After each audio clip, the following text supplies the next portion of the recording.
है जो मेरे से ऑलमोस्ट मेरे हर सेशन में कोई ना कोई जरूर पूछता है। तो मैंने सोचा कि आज इस क्वेश्चन की डेप्थ में हम चलेंगे मिल करके, यानी कि आप जो मुझे अभी वीडियो में देख रहे हैं और मैं, हम लोग मिल करके इस क्वेश्चन की डेप्थ में चलेंगे और डीपली समझने की कोशिश करेंगे कि इस क्वेश्चन का क्या आंसर है।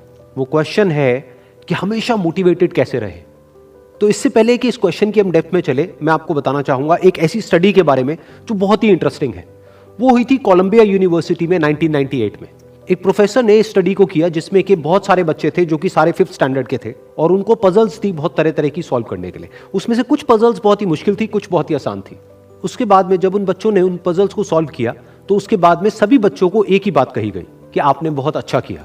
बस यहां पर एक छोटा सा फर्क था। आधे बच्चों को उन्होंने कहा कि आपने इतना एक्स्ट्राऑर्डिनरी इसलिए परफॉर्म किया क्योंकि आप बहुत ही ज्यादा इंटेलिजेंट हो, और बाकी के जो आधे बच्चे थे उनको कहा गया कि आपने जो इतना एक्स्ट्राऑर्डिनरी परफॉर्म किया उसकी वजह थी आपका हार्ड वर्क। फिर उसके बाद में दोबारा से इन सब बच्चों को कुछ पजल्स दी गई सॉल्व करने के लिए, जिसमें से कुछ बहुत ही आसान थी और कुछ बहुत ही मुश्किल थी। अब यहां पर कुछ बहुत इंटरेस्टिंग निकल करके आया जो किसी ने एक्सपेक्ट भी नहीं किया था।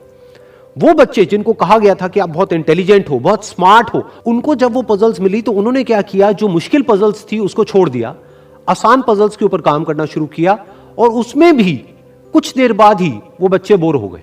दूसरी तरफ से वो बच्चे जिनको कहा गया था कि आपने इतना एक्स्ट्राऑर्डिनरी परफॉर्म इसलिए किया क्योंकि आपने हार्डवर्क किया, उन्होंने सिर्फ आसान पजल्स को अटेम्प्ट नहीं किया बल्कि मुश्किल से मुश्किल पजल्स को भी अटेम्प्ट किया और सॉल्व किया।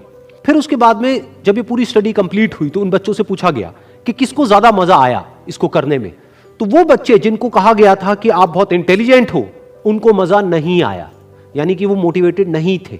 और वो बच्चे जिनको कहा गया था कि जो भी आपने किया वो अपने हार्डवर्क की वजह से किया, उन्होंने ना सिर्फ अच्छा परफॉर्म किया बल्कि वो एंड तक मोटिवेटेड भी थे और उनको मजा भी आया। अब ये स्टडी जिसके बारे में मैंने अभी आप लोगों को बताया, ये इतनी इंटरेस्टिंग इसलिए है क्योंकि ये जिस तरीके से हम सोचते हैं, हमारे थॉट पैटर्न को चैलेंज करती है। हम क्या सोचते हैं कि अगर हम पेरेंट्स हैं या हम टीचर्स हैं और अपने बच्चों को हम बोलेंगे कि आप बहुत इंटेलिजेंट हो, आप बहुत स्मार्ट हो, तो वो अच्छा परफॉर्म करेंगे। लेकिन इस स्टडी में एग्जैक्ट उसका ऑपोजिट निकल करके आया है। तो इस स्टडी में जो फैक्ट्स रिवील हुए उसको समझने के लिए हमको एक कॉन्सेप्ट को समझना पड़ेगा, जिस कॉन्सेप्ट को कहा जाता है लोकस ऑफ कंट्रोल। हुआ क्या कि जिन बच्चों को कहा गया कि आप बहुत ही स्मार्ट हो, बहुत ही इंटेलिजेंट हो, उनका जो लोकस ऑफ कंट्रोल था वो उनके अंदर नहीं था, उनके बाहर था। लोकस का मतलब है सेंटर ऑफ कंट्रोल, मतलब कि अगर वो स्मार्ट है, अगर वो इंटेलिजेंट है तो इसमें उनका खुद का कोई रोल नहीं है, वो उनके कंट्रोल से बाहर है। दूसरी तरफ से जिन बच्चों को कहा गया कि जो भी आपने अचीव किया वो अपने हार्डवर्क की वजह से अचीव किया, उनका जो लोकस ऑफ कंट्रोल था वो उनके अंदर था, यानी कि हार्डवर्क पूरी तरह से उनके खुद के हाथ में था कि अब उनके ऊपर है कि वो कितना हार्डवर्क करते हैं।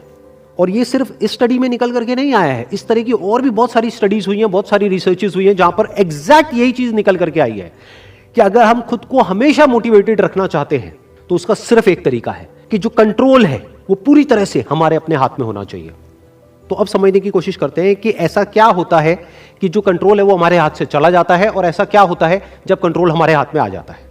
जब भी हम एक्सटर्नल फैक्टर्स की बात करते हैं कि मैं ये नहीं कर पा रहा इस वजह से, उस वजह से, उस वजह से, जो कि मेरे कंट्रोल से बाहर है, तो हमारे हाथ से कंट्रोल चला जाता है।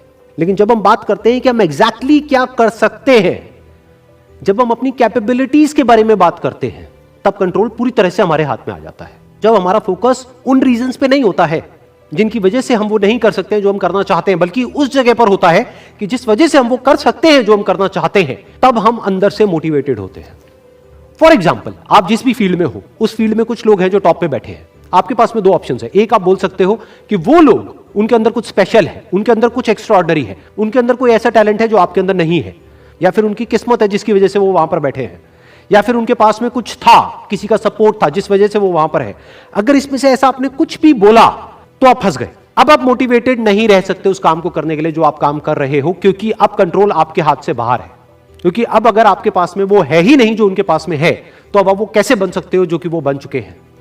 लेकिन अगर आप ये बोलते हो कि जिस भी फील्ड में आप हो, उस फील्ड में जो भी टॉप पे बैठे हैं वो वहां पर है अपने हार्डवर्क की वजह से, अपने स्मार्ट वर्क की वजह से, या जो कुछ भी उन्होंने किया, जो कुछ भी उन्होंने सीखा उसकी वजह से, तो अगर वो कर सकते हैं तो मैं भी कर सकता हूं। उन्होंने भी मेरी ही तरह एक ना एक दिन कहीं ना कहीं से शुरुआत करी थी, जहां से कि आज मैं शुरुआत कर रहा हूं। तो मुझ में और उनमें अगर कोई फर्क है तो वो सिर्फ एक है, वो है टाइम का, कि आने वाले 10 साल बाद या 20 साल बाद मैं भी उन्हीं की जगह पर हो सकता हूं या उनसे भी आगे हो सकता हूं जहां पर आज वो है। तो अब कंट्रोल पूरी तरह से आपके हाथ में है। तो हमारे पास में हमेशा ये दो ऑप्शंस होते हैं, एक कि हम कंट्रोल को अपने हाथ से छोड़ दें और दूसरा कि कंट्रोल हम पूरी तरीके से अपने हाथ में ले लें। एक कि कंट्रोल हमारा बाहर हो, एक है कंट्रोल हमारा अंदर हो। तो इस बात को हमेशा याद रखना कि आपका कंट्रोल कहीं बाहर नहीं होना चाहिए, आपके अपने ही अंदर होना चाहिए। Wish you all the very best. Thank you so much.